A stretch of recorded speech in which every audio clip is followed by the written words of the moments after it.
Right, opposite coloured bishops and two connected passed pawns. The first thing to say is that if the two connected passed pawns have reached the 6th rank, it's going to be a win.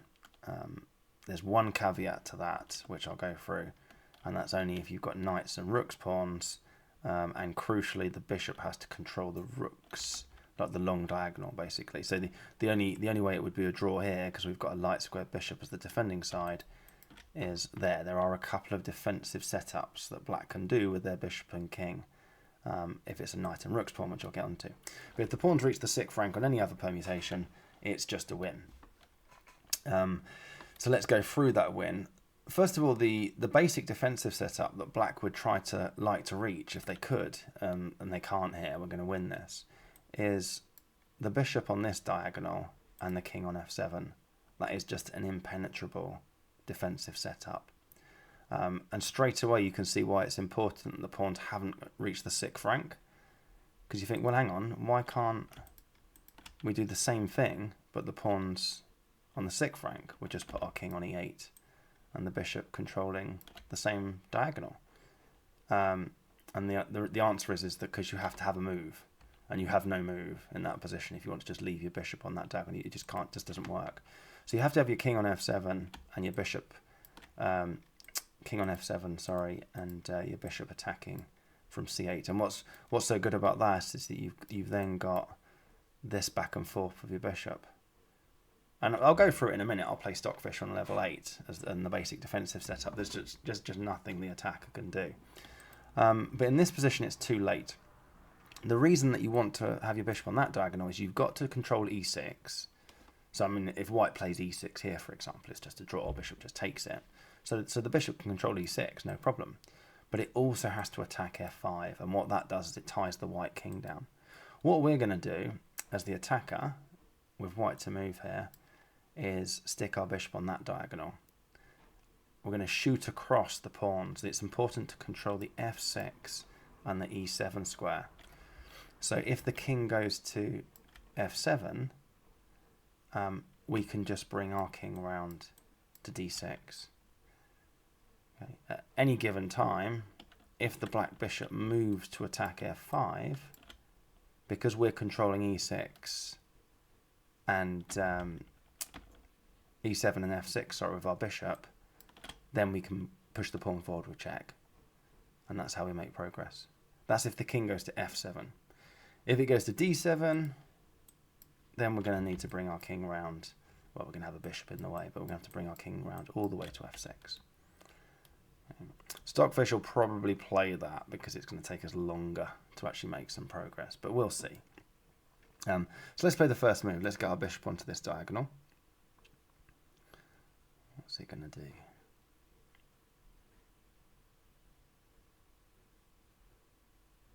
Oh, sorry, I haven't actually, I'm not actually playing the computer there.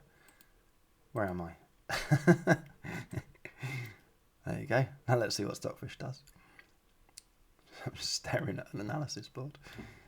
Okay, so it's gone to d7, and now we're going to bring our king round to f6.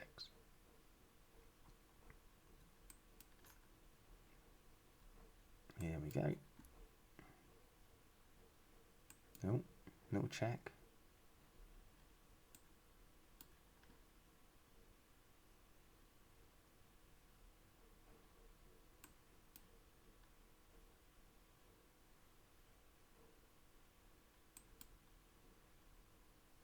King round to f6. I mean, black was absolutely powerless against this plan. Now we can drop the king back to e5, and we've got the pawns to the 6th rank. And now we just repeat. Okay, now the pawns are on the 6th rank. We want our bishop shooting across this diagonal. Don't really care where it goes, to be honest.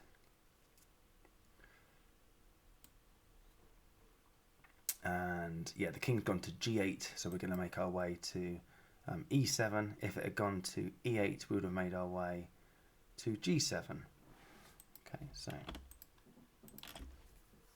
you know that's the black king has no way to sort of get us. Can we go to? Oh, do I need to be careful here? I'm just wondering if I need to be careful whether allowing king f8 is a problem. Is allowing king f8 a problem? I don't think it is. It's worth thinking about though, isn't it? Always think about these things. King f8, I just play king c7 check. The black king has to move straight away. I can't see a problem with that.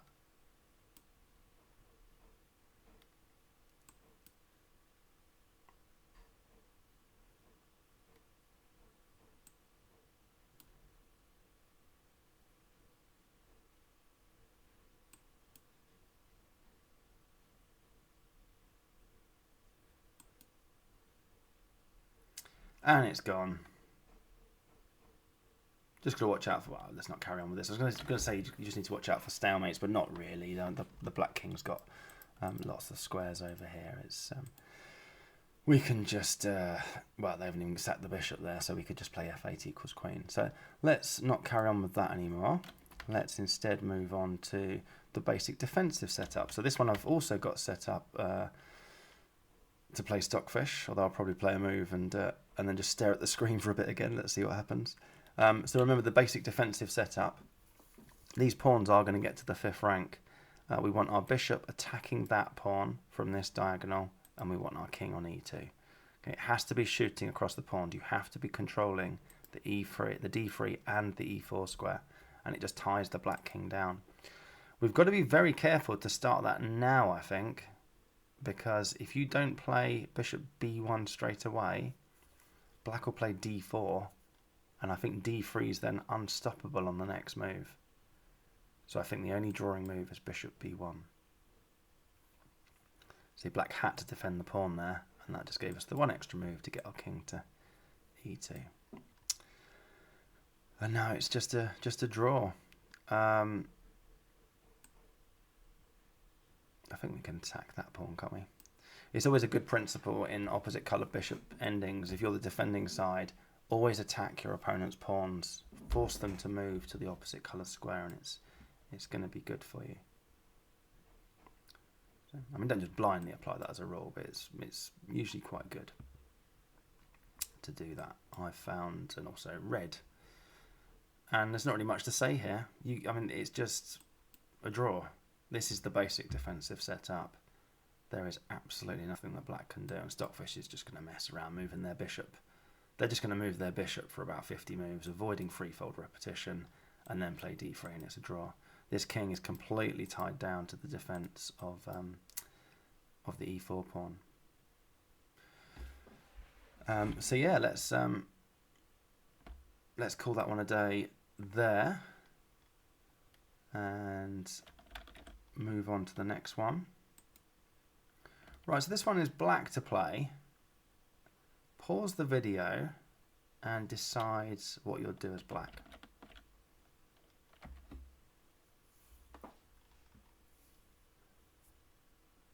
So you can see that you know, these pawns are going to get to the 5th rank, and white's got a couple of bishop checks. Probably that's the most sensible bishop check, isn't it? Because then if the pawns are on the 5th rank, it's shooting across the pawns, it's controlling the d6 and the e7 square. So I'm going to be a little bit careful here as black. I mean, that's threatening straight away. Now, there's only one drawing move. You've got to control the d5 square on your next move. If you take too long, then white can just get this bishop check in and play d5 check straight away, and it's looking quite good. So your drawing move is bishop c4, bishop g3 check, and you only have one drawing move here as well. Ultimately, you want your king on d7 and your bishop on f7 or g8. That's the plan, and there's just no way that white's going to be able to make progress. But you've got to be a bit careful here not to block your own bishop's route back to where it wants to be, because you've got to control the d5 square with your bishop and king to stop white making progress. So king e6 here would actually be a blunder. We can see that in a sec, but king c6 is the correct move. And white can try to make progress, but there you go, bishop back to g8. Always attack your opponent's pawns. That's always quite useful. In fact, I wonder whether king d7 here. Is king d7? No, you're still okay. But you've got to be a bit careful. If you've got a chance to attack your opponent's pawns, either force the king back or force something to move, great, and then bishop back to g8. I mean, I was doing that basic defensive setup a second ago, and I did take the opportunity to come and attack this pawn, if I had that chance. Why not? Force it to move forward. Let's go back to this position just to show you have to be really careful how you set the basic defensive setup up. If you play just a sloppy king e6 here, it's just a loss. And the reason is, you think, what's the problem? I'm just going to leave my king on e6. If the white king tries to sort of make progress, I can just attack the e4 pawn, force it to move. And I'm just going to keep my bishop here. White can't make any progress from there. But what they'll do is they'll move their bishop. You can't really move the king anywhere, because if you do, d5 is going to happen. Okay. And white's going to get their pawns to the 5th rank, but you can't get your bishop back. So you've got to make bishop moves. And you think, well, I'll just make some waiting moves, bishop a2. But white can just bring their king across. Not there, just realised that's a daft move. Okay, let's not play any daft moves again. Bishop back to a2. You've got to bring your king across with king d2. And we've already got the control of the e5 and the d6 squares, so again, black can't attack this, because then you play d5 check. And you might think, well, what's the problem? Black can still just move their bishop back and forth. Now what are you going to do? So that's zugzwang. So you had to be careful not to put your king on e6. So bishop c4, only draw a move, bishop g3 check, king c6. Keep control of the d5 square, but don't ruin your bishop's route back to where it wants to be. Stick your king on d7. We can just go here all day. Although I'd keep attacking the e4 pawn every time I had a chance, just to force white to either move it or defend it with their king. Right, next, black to play. Black's got lots of options here of an equivalent sort of value according to the engine. But is one of them g5? Like a very common mistake made by chess players of all levels, but sort of more beginner, almost the lower rated players make this mistake more often, I think, which is this sort of this need to swap material. If we want to swap material, we get closer to the end, which is where we want to be. And also, the more material that comes off the board, the less there is to calculate. It's just sort of a natural human thing to do. But often we swap material and we've just lost, we've just messed it up, because we needed to keep that particular material on. Well, what about here? Because the idea is that if you can swap material, if you can play g5 and it's fine, then you should, because it simplifies into an even more obviously drawn ending. Are you going to play g5? White has to take it, surely. If they allow you to swap, this promotion square is the opposite colour, it's the wrong colour for this bishop. So you can literally just sack your bishop for this pawn. Just wait for it to cross the f6 square or something and just take it. So if you play g5, white's surely going to have to take it and have the two connected passed pawns. But then have you got time to reach the basic defensive setup? If the white pawns get to the 5th rank, what is the basic defensive setup? Well, isn't it where you have your bishop firing across the pawns with these two squares to go back and forth on, and then you just stick your king on g7? Yeah, that looks like a really easy draw. And it is. It's an incredibly easy draw. Black should play g5. This is drawn. I'm just looking at the engine now, and engines are a bit funny actually when it comes to sort of theoretical endgames, because sometimes they'll say +1 and it doesn't mean anything. It just means that they've looked however many moves deep and still found a position where whites are pawn up, but not really worked out how they're going to do anything about it. They don't think schematically. They just calculate lines. Just sheer brute force variations. So, for example, I mean, bishop c3, it's saying is plus 0.3, but it's probably still a draw. I mean, it's probably all still a draw because black's still got time to do this in a minute. But yeah, g5, hg, takes. I mean, white plays f4 check, fine. But we've just got plenty of time to get our pieces in the right defensive setup. I mean, white plays g5 there, so you can't play bishop f6. But yeah, we just bring our bishop round. And there it is. Back and forth on e7 and d8.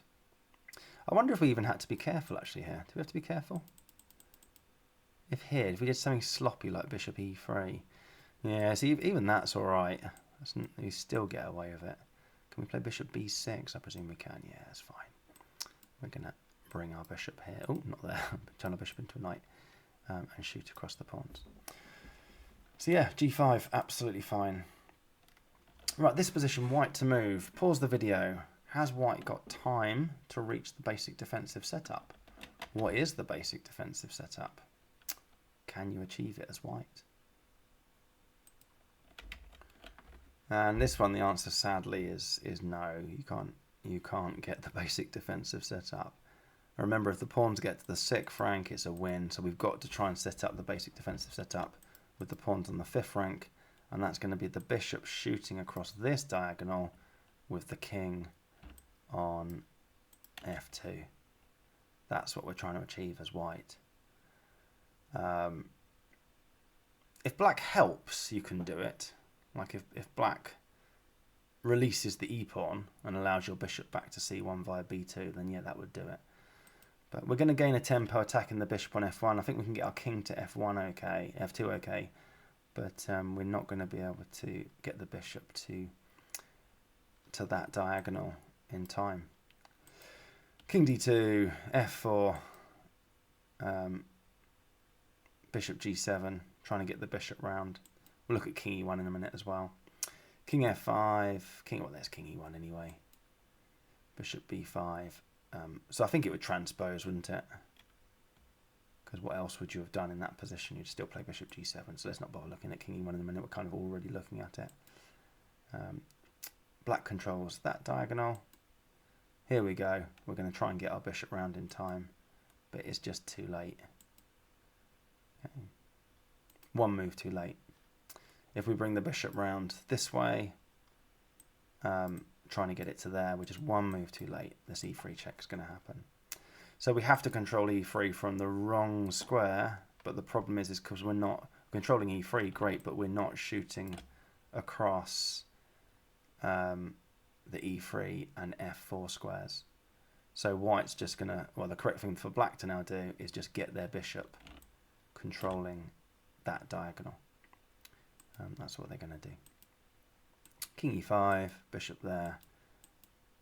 Oh my word, what's going on here? I'm looking at moves from a game now. So the clear winning plan, which we've already seen, is bishop h5.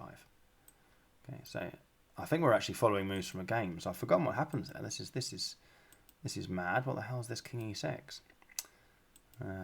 Let's see. Yeah, see. Oops. What a mess up. Well, this is instructive. Sorry, I forgot this was actually going to happen. I had this sort of set up as in part of my study in Lichess, and wow. King f3 was a complete draw. I don't really understand why he didn't play King f3. Why didn't he play King f3?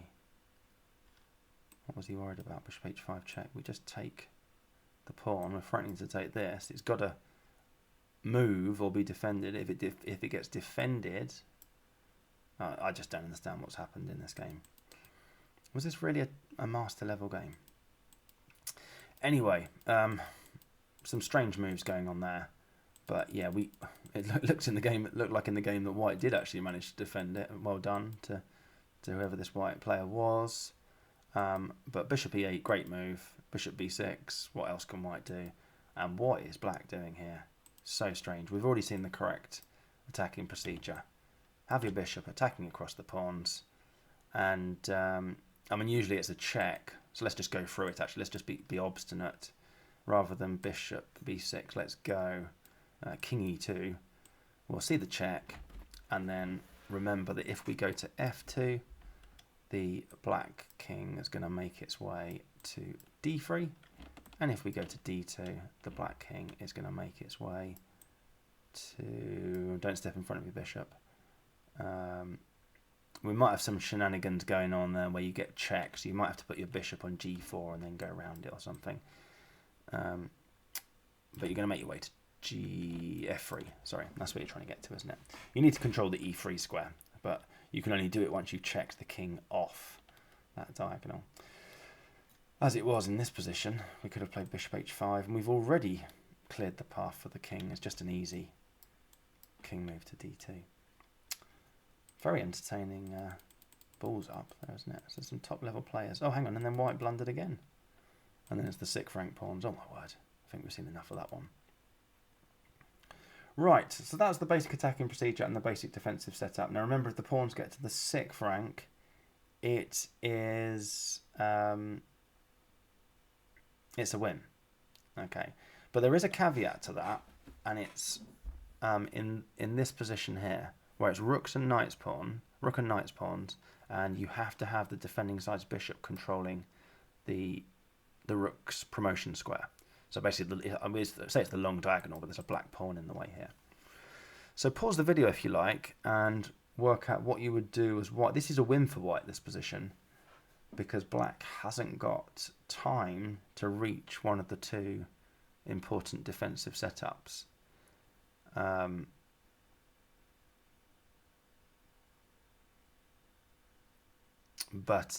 Yeah, pause the video and work out what would you do as white to try and win this.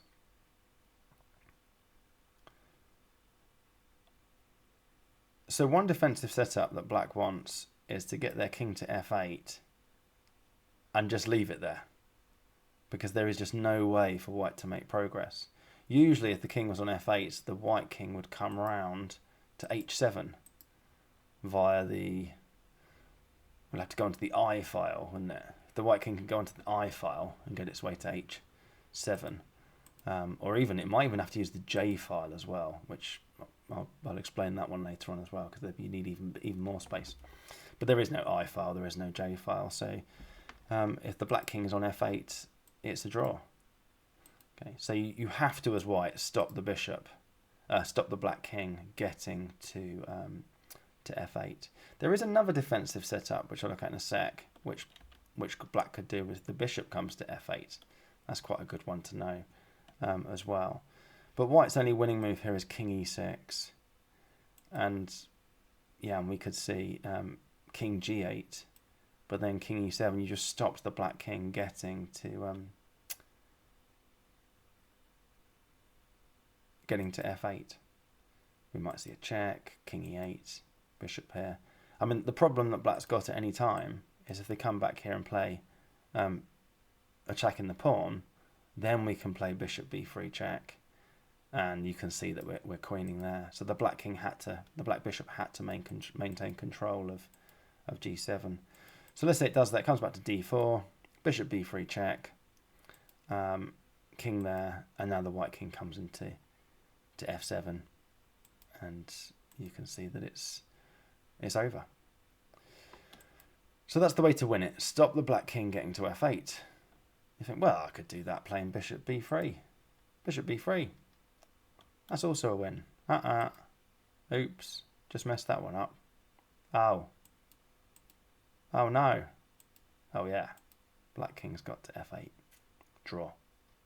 We just move this bishop back and forth all day on this diagonal. There's just no way for white to make progress. You just leave your king on f8. The white king can't get to h7, which is where it needs to get to, because there's no space. There's no I file. That's why this position's a draw. We didn't need to have our bishop back on that square.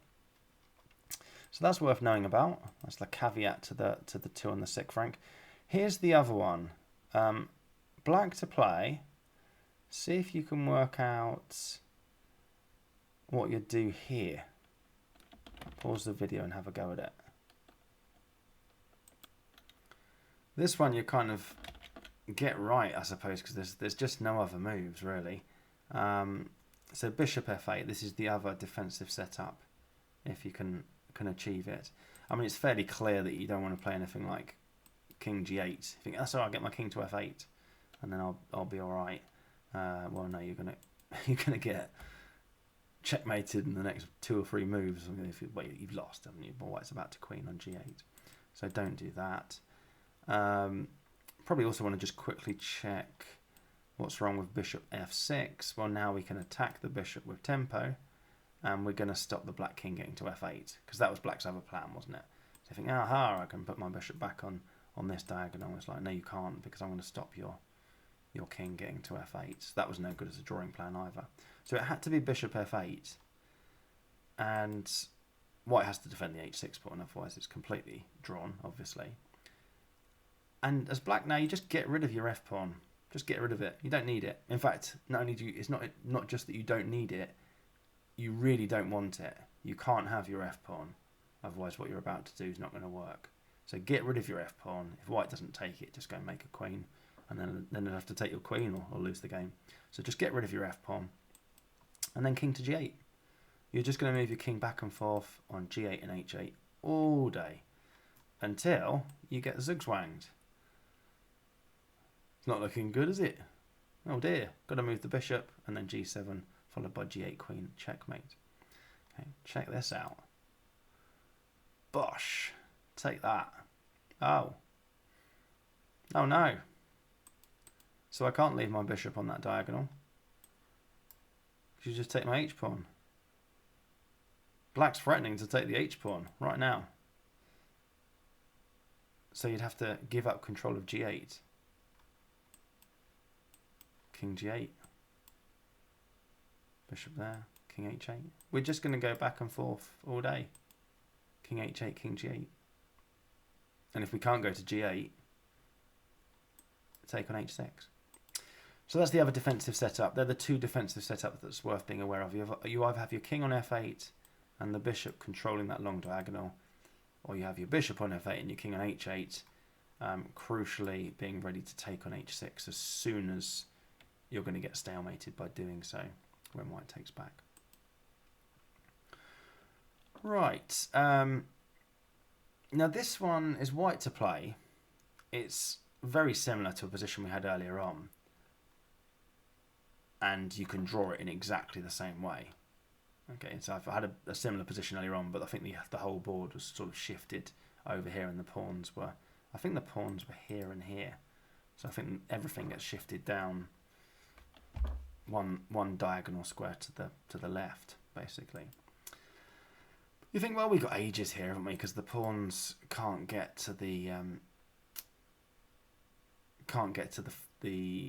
fifth rank for ages. So we could even just have our bishop, have our king on e2, and our bishop on this diagonal. That's going to do it. But unfortunately not. So something else that's worth knowing is that if by being on the 5th rank, the defending side's bishop has to be in the corner to attack across the pawns in the usual defensive setup, it's going to run out of squares and get trapped. It's really, really instructive to see how that works. Which means that you've got to set up the defensive setup when the pawns are on the 4th rank. So watch out for this. If it's a bishop and a centre pawn and you're trying to defend, just check which colour your bishop. So pawns here and here, that's okay. When they get here and here, we would want our bishop on f1 to shoot across. Okay, but if we had a dark squared bishop, we'd need our bishop on a1 to shoot across, and that's no good. We would lose that. So you have to get the defensive setup done whilst the black pawns are still on black's 4th rank, which means bishop c2 is the only drawing move. Okay. What I'm going to do is I'll play it against Stockfish. Let's just set it up. So I'm playing Stockfish on level 8. And I'll just sort of make a mistake. I just won't play Bishop C. Bishop C2 is clearly a draw. King comes to F6. We go King G2, E5, and King F3. And we've got the basic defensive setup. Okay. But we couldn't do it on the with the pawns on our 4th rank or black's 5th rank. That's not going to work. So I'm trying to work out how to play that against Stockfish in a way that it even lets me get my bishop round to G2. I might just have to set it up anyway. Yeah, let's just go to that position and we'll just play some silly moves. There you go. It's already a win for the wind just going back and forth.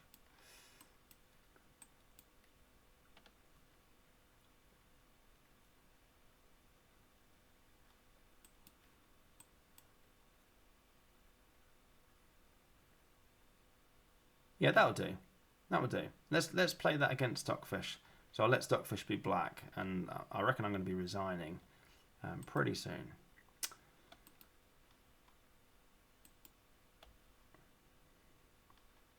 So I shall be white. Here we go. We get checked. King E2. Not a problem. E4. That's fine. I can just... what shall I do? I mean, we kind of already see the problem. I'll do the back and forth all day business. Why not?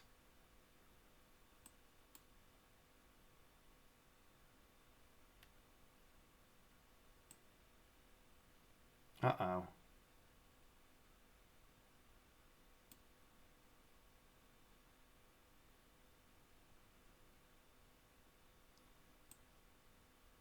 Got to come and defend my bishop now.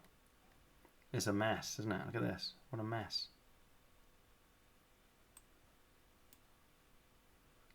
Watch this next move. We just moved the bishop. Didn't have to go to G1. I think even neater was bishop B6. Just almost a sort of nothing move. It's like, your turn. The bishop has no squares. The black bishop didn't have to come. I thought, well, why did you go bishop G1? What a strange move. But fine. It's lost. So watch out for that. You have to get the defensive setup sorted out when the black pawns are still on the 4th rank. That's the only caveat to the defensive setup being fine on the 5th rank. Is not if you've got bishop and centre pawns and you're shooting across the pawns, as it was here, meant that your bishop was in the corner and it ran out of space, basically. Yeah, watch out for that. Right, next, this is white to play, and again, going back to the point about resisting the urge to simplify just because it makes your life easier doesn't necessarily mean it's the right thing to do in terms of getting the desired result. But there's a very obvious move that we want to play here as white, if we can, if it works. There's a very obvious move, which is rook c6. Now we want the rooks off, don't we? This is going to be so much easier with the rooks off. So much less to think about. I mean, at any given time, your opponent's rook has 14 moves that you've got to think about. Every single move, you know. And then in 2 moves' time, I've forgotten what 14 squared is, but a lot. You know, there's a lot of different places the rook could go. I mean, rooks are hard to sort of track, if you like. All the things. You want them off the board because there's less to think about, less chance to I guess, human error. But you don't want them off the board if you've just messed it up and it's a draw. We know what the draw is. We know about the basic defensive setup. Can black achieve that basic defensive setup? And I'm just looking down Stockfish's top 5 moves here. None of them are rook c6. This position is plus 3.4. None of White's best 5 moves, according to the engine, are rook c6. That doesn't mean that we shouldn't play it as a human if it wins. Does it win? I mean, I know people would have the attitude of like, well, I'm not really 100% sure and I don't want to mess it up, so I'll just keep them on for now because I'm pretty sure it's winning without the rooks. Sorry, with the rooks on still. I have a little bit of sympathy for that argument, but not really complete sympathy because, like I say, if we can simplify and it's just a win, just do it. So it all comes down to. I guess the point is that wouldn't it be nice if you've got knowledge of the resultant endgame, the opposite colour bishops, 2 connected past pawns, to just such a strong degree that you just do it, you know. Like we all know if we do swap this, and this, you get the Lucena position. You say, oh yeah, that's Lucena position. It's 1, for example. But imagine not knowing about the Lucena position. Then you're like, oh, do I swap? Do I swap them or I don't know? So that the more you just know, that's a win, or you can just quickly calculate that black can't get the defensive setup. It's yeah, I think the better off you are. That's what I reckon anyway. It's fine. Rook c6 wins. I mean, we just lost a pawn's worth according to the engine. We've got from plus 3.4 down to plus 2.6, but it's just completely winning. You know, that's the point. Black can't achieve the basic defensive setup. Hopefully you clocked, because we've just been through it, that it's the special set of pawns. Jesus de la Villa calls them a very special pair of pawns, because if they get to the 5th rank, that's the bishop shooting across them with the king on e7, but it's not good enough. We've just seen Stockfish show me very quickly how that's not good enough. So black's got to try and get the right defensive setup whilst the black pawns are still on the 4th rank. They've got to get this going. And that's all you needed to calculate, basically. Back here. Can black achieve that? And the answer is clearly no. I mean, they made a try for it. You know, king f6, king f3, king f5. I'm not sure why they play king f5. Surely bishop c3 and just try and get it round was the better idea. Notice, by the way, if the black bishop had started on b2 or c3, I think it was a blunder to play rook c6, because at this point we could just play bishop there, and it's coming to d6. We've got the right defensive setup. So I think it's only worked because the bishop was on a1. I mean, if this is from a game, I presume it's on a1 because it's just taken a rook or something. But I would guess that's why it's on. Why else would you put a bishop on a1? King f5, strange move. This is how the game went. I don't think black made a very good try at the defence here. They just tried they were just going to control e5, and we know that doesn't work. There you go. White's got the right attacking idea, and the black king, if you like, has already been forced to f6. So now we just make our way around to d5. I thought black could have at least tried to put their king on d6 and have the bishop shooting across that diagonal. But it's, you know, we've seen already that that's just not enough space, that the white king will just come and get it. And it runs out of space on h8 because these are a special set of pawns. And as soon as the bishop moves back, there's the check, and then we just repeat. In fact, no, sorry, they still had the chance to do it here, didn't they? Or did they? Maybe not. Don't think we want our bishop on that diagonal, do we? No, we got away with it. I wouldn't have done that. I would have brought the bishop round to this diagonal and shot across the pawns. But anyway, it looks like we're just fine to do that anyway. Check there. And I don't know why black's carrying on, but they did, and then they resigned there. So yeah, rook c6. Would you play it? The answer is yes, you would. Right, black to play. What would you do here? Pause the video and decide, is this a win? Can you win it?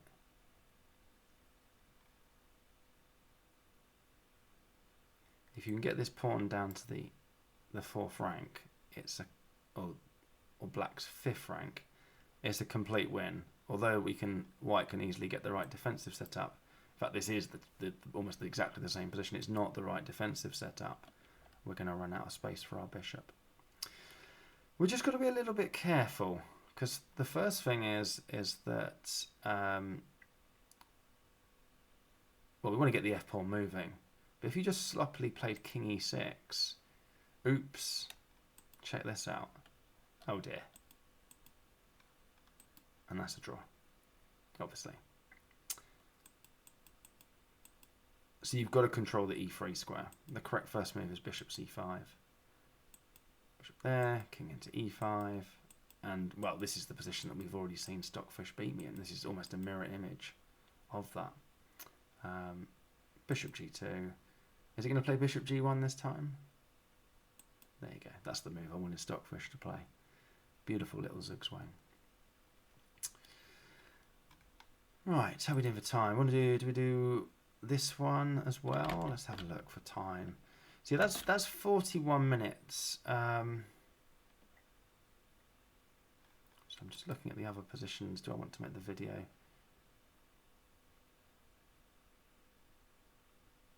too much longer than this? I think I'm going to call it day there, actually, and then do another video on this theme, because we've covered the basic attacking procedure, we've covered the basic defensive setup, the caveat to the attacking procedure with the knight and the rook's pawns and the 2 different positions that the defensive side can play, and then the caveat to the defensive position with the rook and the bishop's pawn, which is going on here as well, actually. So I'll sort of start the next video with this position again, but it's white to play, and the question is, well, there's a pretty obvious question, which is, yeah, do you swap the queens? You can pause the video and think about it if you like, but that's the end of this video.